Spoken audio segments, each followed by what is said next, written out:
July 29th, 2021. Today I spoke to a room of about 40 GOP Chiefs of Staff. This picture is our lobbyists, John Blount and Wayne Pacelle at the Capitol Hill Club. I'm an hour early for my flight home, and am listening to the presentation that I taped. I tried to get James to film just my presentation, but he either forgot or decided that it wasn't appropriate. I'm glad that I at least got the audio. After my presentation was done, which was about 12 minutes long, I asked if anyone had anything they wanted to discuss or ask. A long, awkward pause ensued, 21 seconds to be exact, before some guy, who hadn't been able to pay attention because he was snickering and talking to the guys at his table through the latter part of my presentation, spoke up. I think I lost him at calling out Frank Vitello for lying to members about what the bill actually says. At any rate, he smugly demanded that I explain what happened to my ex-husband.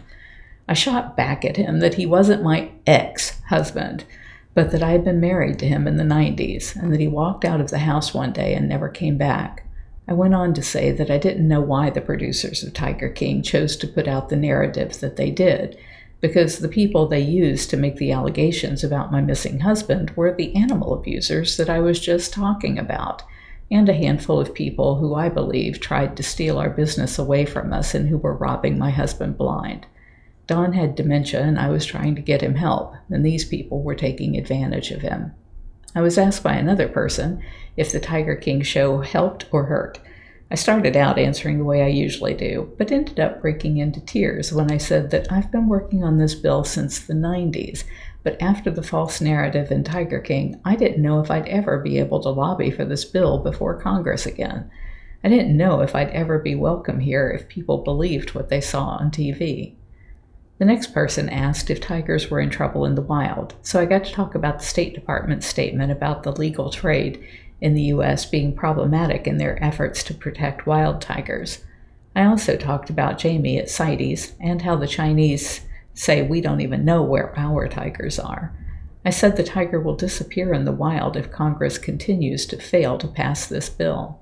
A woman, there were only about 5 in the room, asked where my passion for this came from, and I repeated my origin story with domestics, rehab, and how that led to my naive belief that I could fix this because surely there should be a law against this. I said it turned out to be a lot harder than expected, but I thought that we were closing in on it finally.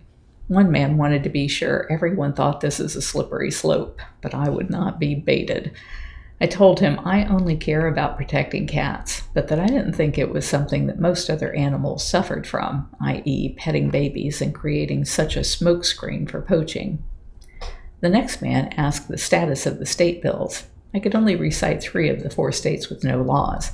I did have the presence of mind to point out that even legal sales across the state lines are usually to enable the final sale to a private pet owner in the receiving state, so that current laws are circumvented.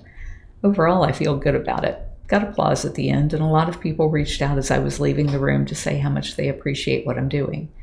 They had to stay for the next part of their networking, but I wasn't allowed to stay and do selfies with them because of the private nature of their meeting. I forgot to invite them to meet with me from 2 to 5 at the Capitol Hill Club, but told James he could make that offer to them. Marty Irby set up for me to come and do meet and greets and selfies at the club, so we didn't have to trek all over the House and Senate going through security.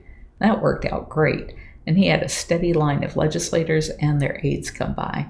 We finished up at 6 p.m., and he asked if I'd run over to the Capitol lawn to do an Instagram post with him, which I did. We finished just as it started to drizzle, so we returned to the club where I did photos with everyone coming and going until my Uber picked me up for the airport. Before the meeting, I met with Senator Marshall and his staff, and before I was even done with my presentation, he said, "I don't see why we can't support this." He went on further to say that Tanganyika Wildlife Center wasn't going to like it, and that he didn't care because this is the right thing to do. My day had gotten off to an amazing start and got better from there. Molly in Senator Collins' office wrote Howie saying, quote, "While I didn't end up attending the lunch myself, I wanted to let you know that my chief thought it went super well. He thought the presentation was amazing, and the focus on law enforcement will help us with Republican co-sponsors. Safe travels to Carole on her way back," unquote. We only need 10 of these Republican senators, and I think I got twice that. I just can't wait for the test. A vote on the floor. If you're enjoying my diary, please like, share, and subscribe. You can find other ways to connect to me over at bigcatrescue.org/Carole.Baskin.